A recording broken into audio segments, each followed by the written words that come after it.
नमस्कार, मैं रवीश कुमार। असम भयंकर बाढ़ की चपेट में।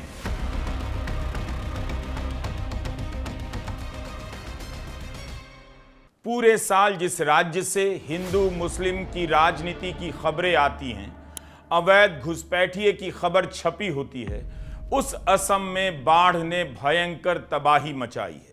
ऊपरी असम बाढ़ के लिए नहीं जाना जाता है क्योंकि ऊंचाई वाला इलाका है, फिर भी यहां का बड़ा एरिया पानी में डूबा हुआ है। असम सरकार ने विधानसभा में जानकारी दी है कि 60 साल में सबसे भयानक स्थिति पैदा हो गई है। इस वक्त बाढ़ की स्थिति में कुछ सुधार तो है, मगर जो बर्बादी आई है उस पर फोकस जरूरी है। लोगों के घरों में, खेतों में कीचड़ और मलबा भर गया है।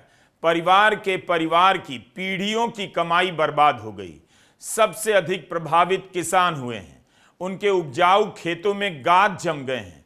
इन्हें साफ करने में लंबा समय लग जाएगा, इसलिए इनकी खेती, इनकी आजीविका लंबे समय तक, महीनों सालों तक प्रभावित हुई है। बाढ़ग्रस्त इलाके में 45,000 हेक्टेयर से ज्यादा खेतियर भूमि डूब चुकी है।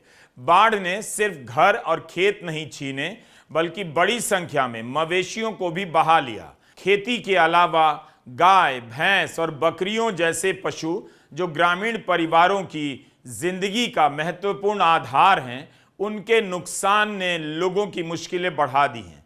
फिर से उन्हें अपने पैरों पर खड़ा होने में लंबा वक्त लग जाएगा। मीडिया में आ रही खबरों के अनुसार 9 लाख जानवर प्रभावित हुए हैं। इनमें 2.5 लाख मवेशी हैं। 26,000 से अधिक जानवर बह गए हैं। सिर्फ इसलिए नहीं कि तबाही आई है, इसलिए भी कि उस जगह भी तबाही आई जो इलाका बाढ़ के लिए नहीं जाना जाता था। असम में 1 जून से 22 जुलाई के बीच 24 से 30% कम बारिश हुई है, लेकिन ऊपरी असम के कुछ इलाकों में रिकॉर्ड बारिश हो गई। नागालैंड और ऊपरी असम के कई इलाकों में 435 से लेकर 490% से भी ज्यादा बारिश हुई है। चराई देऊ जिले में 490% ज्यादा बारिश हो गई। इसी तरह नागालैंड में भी बारिश हुई है और पानी नीचे की तरफ आ गया। असम के शिवसागर, चराई देऊ जैसे इलाके भीषण बाढ़ में डूब गए। सीमित इलाके में कम समय में साल भर से भी ज्यादा के बराबर, उससे भी ज्यादा बारिश हो जाए तो ऐसा होता है, कहीं कहीं होने लगा है, और इसका सीधा संबंध जलवायु परिवर्तन से है। विकास के नाम पर पहाड़ों के काटने, पेड़ों के काटने और हवा में कार्बन छोड़ने से है। वैज्ञानिक बता रहे हैं कि क्लाइमेट अनसर्टेनिटी पूर्वोत्तर के लिए नया नॉर्मल है। इसे लेकर अनुमान लगाना मुश्किल होता जा रहा है कि मौसम अब किस तरफ करवट लेगा और जमीन पर आपदा का क्या स्वरूप होगा। इस बार जिन जिलों में बाढ़ आई है, उनमें ऐतिहासिक रूप से बाढ़ नहीं देखी जाती रही। 12 लाख से अधिक लोग प्रभावित हुए हैं और नेशनल मीडिया के 12 कैमरे भी वहां के लोगों की आवाज लगातार देश भर में नहीं पहुंचा रहे, जबकि गोदी मीडिया आपके ही टैक्स के विज्ञापन से चलता है। अभी असम से घुसपैठ की खबर आ जाए तो गोदी मीडिया में असम सबसे बड़ा मुद्दा बन जाएगा, क्योंकि इस तरह की खबरों से समाज में नफरत फैलती है। अगर कहीं कवरेज हुआ भी होगा तो नाम भर के लिए, दिखाने भर के लिए। इस बार की बाढ़ के बारे में बताया जा रहा है कि हर बार की बाढ़ से अलग है, 60 साल में सबसे भयानक है। असम में तो हर साल यही हाल होता है। हर साल बाढ़ आती है, कुछ दिनों के लिए खबर में रहती है और फिर पानी के उतरने के साथ खबरें भी अखबारों से सरक जाती हैं। जबकि आपदाओं पर रिपोर्टिंग सिर्फ घटना तक सीमित नहीं रह सकती। मॉनसून को लेकर खबरें आ रही थीं कि 40% तक कम रह सकता है, लेकिन बारिश ने पहाड़ों से लेकर केरलम और असम में तबाही ला दी। 2021 में नाजिरा में गृहमंत्री अमित शाह ने कहा कि 5 साल में असम को बाढ़ मुक्त बना देंगे। वो डेडलाइन खत्म हो चुकी है। नाजिरा में आज भयानक बाढ़ आई है और उसी की सभा में अमित शाह ने यह वादा किया था। मित्रों, आज मैं आया हूं इतना ही कहने कि एक और 5 साल हमें मौका दे दीजिए।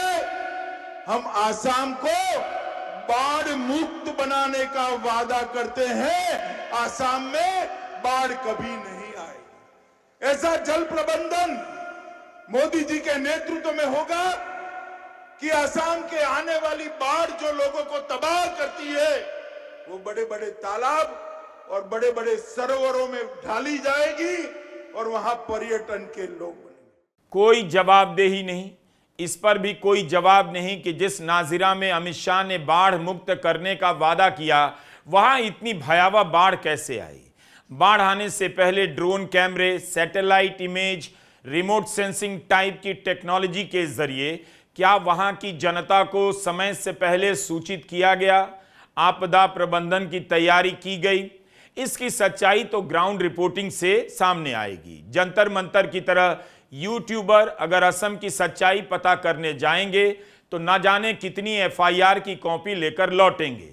हमने बिहार चुनाव के समय अमित शाह के इस बयान की याद आपको बार बार दिलाई थी, क्योंकि बिहार में भी बीजेपी यही वादा करने लगी कि कोसी का बाढ़ कंट्रोल कर लेंगे। 2025 में बिहार चुनाव के दौरान गृहमंत्री अमित शाह ने अलग अलग जिलों में इस तरह की घोषणा कर दी। कुछ जिलों में तो यहां तक कह दिया बाढ़ मुक्त कर दिया गया है। उन्हीं जिलों में फिर से बाढ़ की आशंका है। पश्चिमी कोसी नहर, कोसी का पानी रामचंद्र जी के समय से बिहार में बाढ़ लाता है या नहीं लाता है? अरे जोर से बोलो, लाता है या नहीं लाता है? मिथिलांचल में बाढ़ लाता है या नहीं लाता है? अब पश्चिमी कोसी नहर बनाकर मिथिलांचल की 50 लाख हेक्टेयर भूमि को सिंचित करेंगे और मिथिलांचल को बाढ़ मुक्त बनाएंगे। हम सभी जानते हैं कि आपदा प्रबंधन बल और विभाग गृह मंत्रालय के तहत आता है। इसका काम है बाढ़ या अन्य आपदाओं के समय राहत व बचाव का कार्य करना।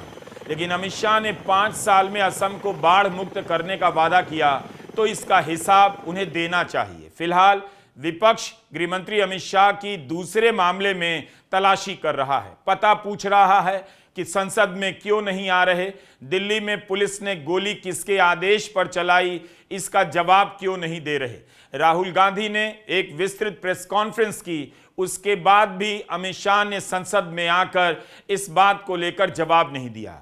यही बता दें कि असम में बाढ़ को लेकर जो उन्होंने कहा था अभी तक पूरा क्यों नहीं हुआ।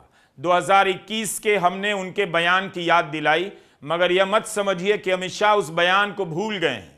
इसी साल 20 फरवरी को अमित शाह ने बाढ़ मुक्त करने की डेडलाइन और 5 साल के लिए बढ़ा दी और कैसे कैसे सपने दिखाए।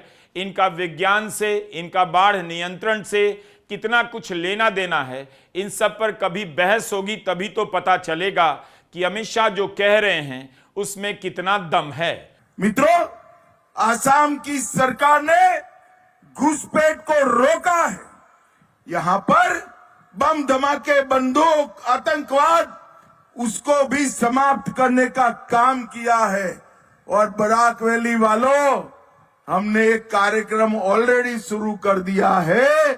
अगले 5 साल में हम आसाम को बाढ़ मुक्त बनाने का काम करने वाले हैं। बाढ़ मुक्त।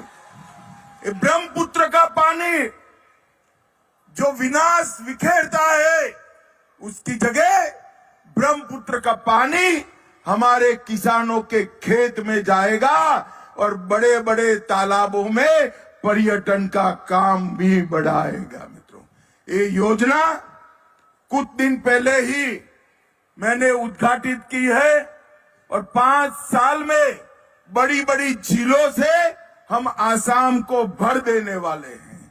भाइयों बहनों, कांग्रेस के शासन में ये कुछ नहीं हुआ था। असम के लोग इस समय जुबिन गर्ग को याद कर रहे हैं कि जुबिन गर्ग होते तो पूरे देश में असम की आवाज पहुंचा देते और असम में राहत शिविरों का अंबार लगा देते। असम के लोग ही बता सकते हैं कि वहां बाढ़ नियंत्रण को लेकर जो भी वादे किए गए उन पर साल भर कितना काम होता है। बाढ़ के दिनों में नहीं, साल भर। मैं यहां से टिप्पणी नहीं कर सकता। 2021 में बीजेपी ने वादा किया कि हाईटेक ड्रोन से निगरानी होगी, उपग्रह की तस्वीरों से पता लगाया जाएगा कहां पानी जमा हो रहा है, बाढ़ आने का खतरा हो सकता है।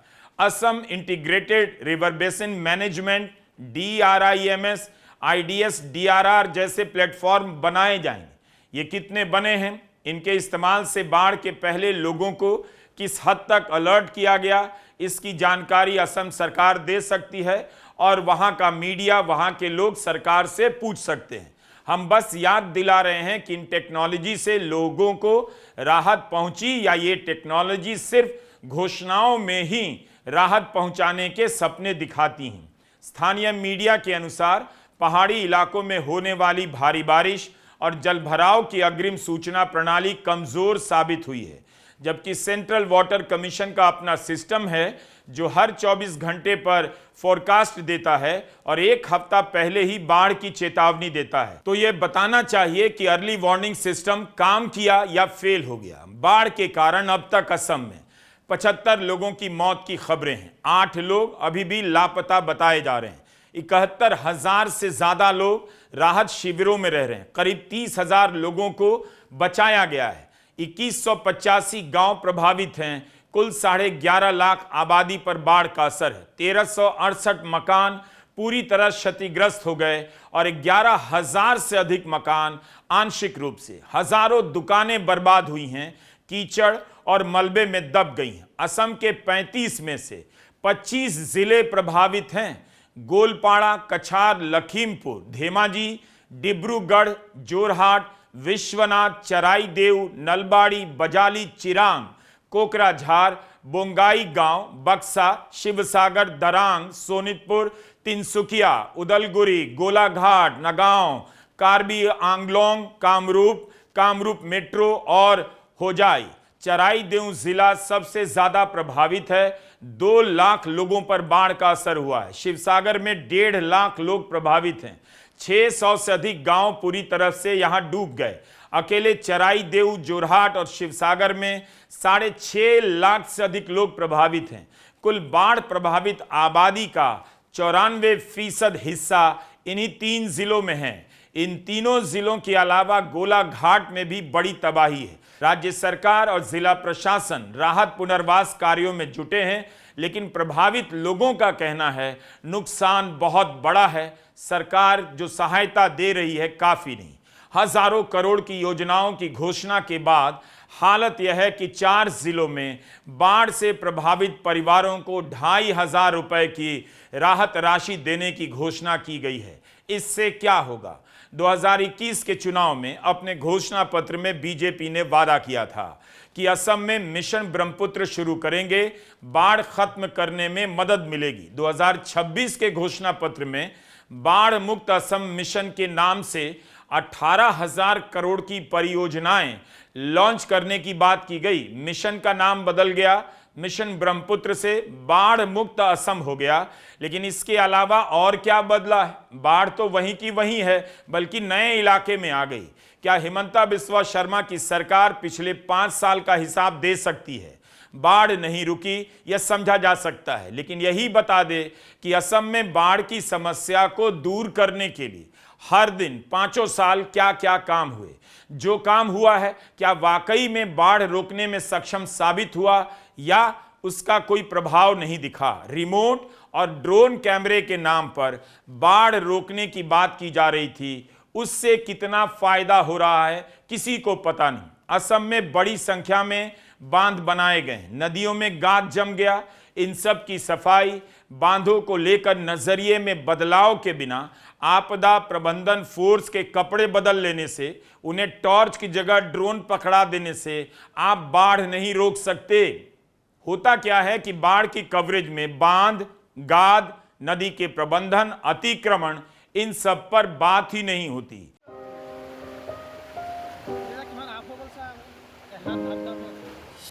कवरेज के नाम पर आंकड़े पेश करने की खानापूर्ति सिर्फ यही बता पाती है कि बाढ़ आई, तबाही मचाई, कितने साल का रिकॉर्ड टूटा, कितने लोग मारे गए, कितने गांव डूबे और जानवर बह गए। इस जानकारी से असम की बाढ़ और बिहार में आने वाली बाढ़ के बीच आप फर्क ही नहीं कर पाएंगे, नहीं जान पाएंगे कि असम की बाढ़ बिहार की बाढ़ से किस तरह अलग है। हम ये बात क्यों कह रहे हैं? क्योंकि भारत के जिन इलाकों में बाढ़ आती है, अमूमन हर साल वहीं बाढ़ आती है और हर दूसरे तीसरे साल रिकॉर्ड तोड़ बाढ़ आती है। इस बार की बाढ़ को लेकर भी बताया जा रहा है कि 60 साल की भीषण बाढ़ है। इतने से आंकड़े से बाढ़ की कवरेज का दायरा तय कर दिया जाता है। सरकार और प्रशासन की लाचारी पहले ही दिखा दी जाती है।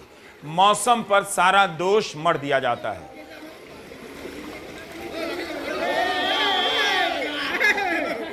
आम जनता को भी समझना होगा, रिकॉर्ड के नाम पर दरअसल सरकार को बचाने की कोशिश होती है। और यह सवाल आपको पूछना चाहिए कि बाढ़ नियंत्रण को लेकर दरअसल साल भर क्या काम हुआ? आपने उससे जुड़ी कितनी खबरें पढ़ी? घुसपैठ की इस तरह की तस्वीर देखकर नफरत का डोज लेकर लोग सो तो जाते हैं। इनका चेहरा क्यों ढका गया? क्या यह अमानवीय नहीं? ट्रंप ने इसी तरह जब भारतीयों को बेड़ियों में भेजा तब कितनी आलोचना हुई कि भारतीयों का अपमान किया जा रहा है। क्या भारत भी वही करेगा? जेंजी ने एक सही सवाल किया। सरकार का अहंकार टूटकर नीचे आ गया। जगह जगह बच्चे धरना दे रहे हैं कि उनके स्कूल में पंखा नहीं, टीचर नहीं। इससे बच्चों का जीवन सुधरेगा। उसी तरह से असम को, बिहार को बाढ़ को लेकर साल भर सवाल करने होंगे और सही सवाल करने होंगे। एक बाढ़ में लाखों लोगों का जीवन तबाह होता है। पता नहीं चलता कि दोबारा जिंदगी कैसे शुरू हुई। असम की बाढ़ में 11-12 लाख लोग प्रभावित बताए जा रहे हैं। बहुत सारी दुकानें दब गई हैं। टैक्सी, बस, गाड़ियां, इन सब से जीवन यापन चलता है। ये सब खराब हो गई होंगी। तो इन सभी का पुनर्वास कैसे होता है, उनकी जिंदगी पटरी पर कैसे आती है, कभी पता नहीं चलता।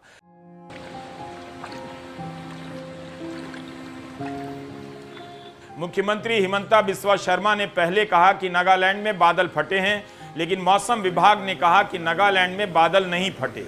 इसके बाद मुख्यमंत्री को प्रेस कॉन्फ्रेंस में अपने बयान में बदलाव करने पड़े। कहना पड़ा कि बादल फटने की घटना की पुष्टि नहीं हुई है, मगर कुछ इलाकों में सामान्य से 500% अधिक बारिश हुई है।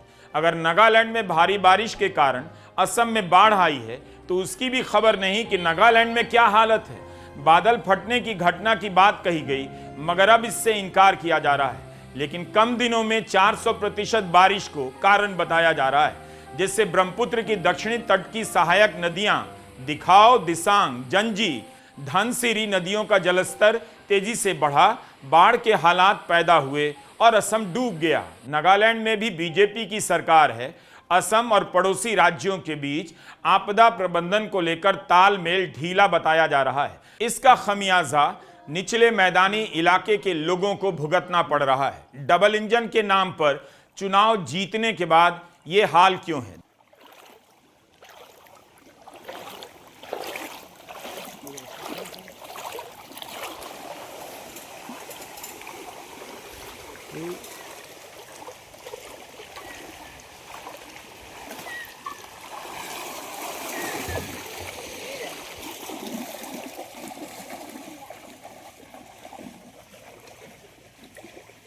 असम में इस भयंकर बाढ़ के लिए क्या केवल प्रकृति ही जिम्मेदार है?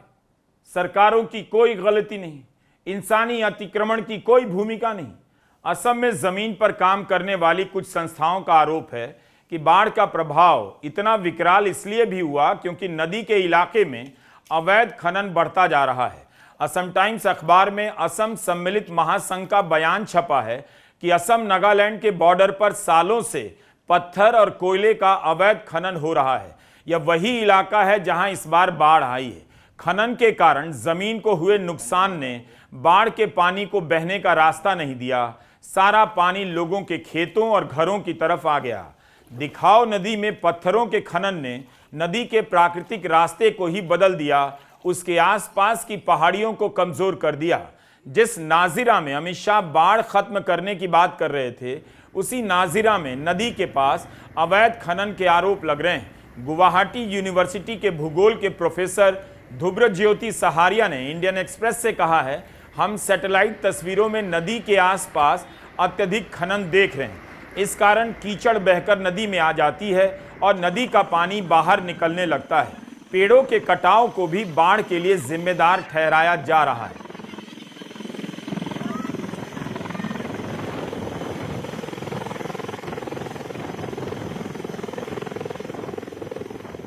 उत्तरी असम के बारे में कहा जा रहा है कि बाढ़ नहीं आने के कारण बांधों की मरम्मत और रखरखाव में उदासीनता आ गई। ऐसा तो नहीं कि सरकार इन तटबंधों के रखरखाव के लिए बजट नहीं देती होगी, देती भी होगी। इसके बाद भी कहा जा रहा है कि कई जगहों पर कच्ची मिट्टी के तटबंध पानी के दबाव को नहीं झेल पाए। ऐसा नहीं कि सरकार को पता नहीं होगा कहां खनन हो रहा है, कहां दरारें हैं। बाकायदा असम विजन डॉक्यूमेंट बना है। इसमें माजुली के कटाव को रोकने, ब्रह्मपुत्र नदी की गाद निकालने, नए तटबंध बनाने जैसे वादे हैं। लेकिन वर्षों बीत जाने के बाद भी ये वादे कागजों तक सीमित हैं। जेएनयू के छात्र ऋतुपन गोस्वामी ने 2016 के अपने पीएचडी थीसिस में ब्रह्मपुत्र के इतिहास को लेकर विस्तार से काम किया है। कम से कम सरकार पीएचडी ही पढ़ ले। थीसिस का नाम है rivers and history Brahmaputra valley in the last 2 centuries.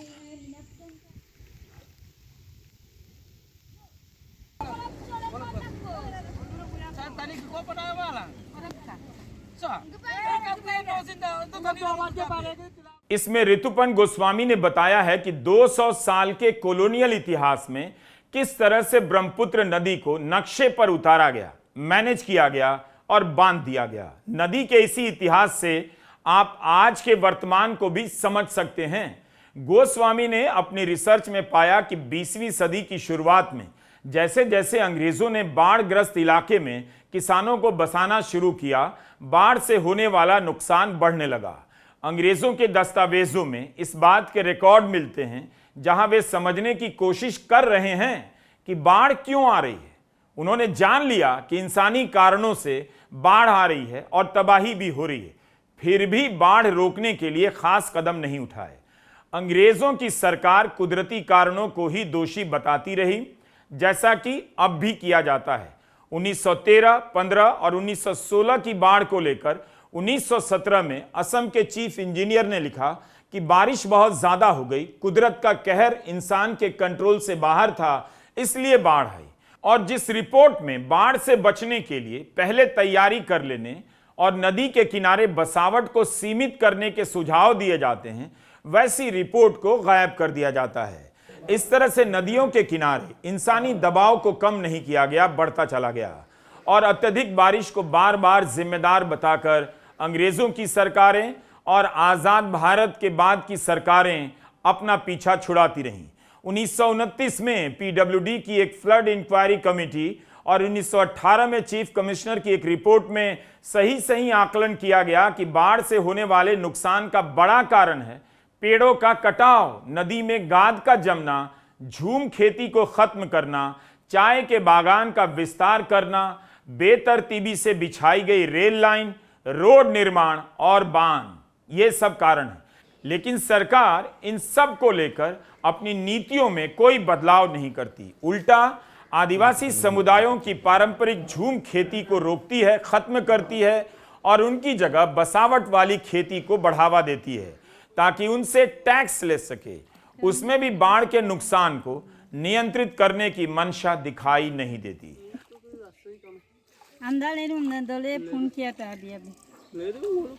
खेती करने के लिए अभी आया था घर पे।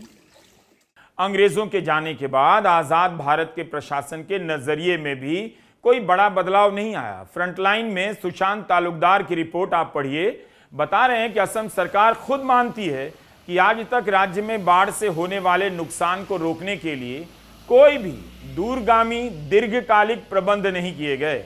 असम सरकार के वाटर रिसोर्स विभाग की वेबसाइट पर लिखा है कि आज तक कोई भी दूरगामी प्रबंध नहीं हुआ, केवल शॉर्ट टर्म और इमीडिएट राहत और बचाव का कार्य हुआ, जबकि यह काम 1961 में शुरू हो जाना चाहिए।